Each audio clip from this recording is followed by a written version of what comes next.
भद्रक सहर में पालित होगा दुर्गा पूजा को नहीं जिला प्रशासन पक्षर प्रस्तुति बैठक जिलापाल अध्यक्षत अनुष्ठित बैठक में एसपी मनोज राउत समेत समस्त विभाग अधिकारी उपस्थित थे। सेपरी समस्त पूजा कमिटी सदस्य हिंदू सुरक्षा समिति और मुस्लिम जमातर कर्मकर्ता माने उपस्थित रही भाईचारा सहर में किभली शांति श्रृंखलार सहित धूमधाम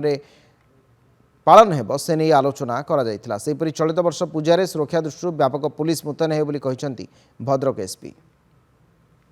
सभ्य मान सब आसी सहित आज समस्त जिला स्तर अधिकारी माने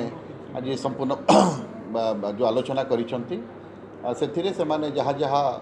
कथा कहिसेंती तार किभली भाव में अनुपालन करा जिवो एवं पूजा आरंभ हवा पूर्व से गुड़िक किभली भाव में कंप्लीट करा जिवो से संपर्क आज आम आलोचना करिछु एवं भाईचारा को बजाय रखिकी पूजा किभली भाव में शांति श्रृंखला सहित एवं हस उल्लासर सहित संपादित हेब से कथा कहुई। समस्ते बहुमूल्य मतामत देइछंती समस्त मतामत को नजर को आम नहीं आमर एथर पुलिस आरेंजमेंट फुल प्रूफ कराई पूजा मंडप ठू आरंभ करी माने यात्री दर्शन सबू जिनस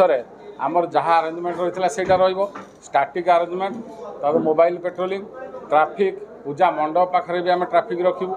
लोक सफिसीयंट आमर दिखाई एथर लेडीज जेंट्स जमी भल भाव में श्रद्धा मैंने जा दर्शन करके आसीपारे ता सहित आम सिविल स्क्वाड रखीचु इफ्टिजिंग एवं जो स्नाचिंग रहा ताकू गार्ड करने आम सिविल स्क्वाड रखाई भसाणी समय आम जहाँ गाइडलाइंस रही स्ट्रिक्टली फॉलो करेंगे।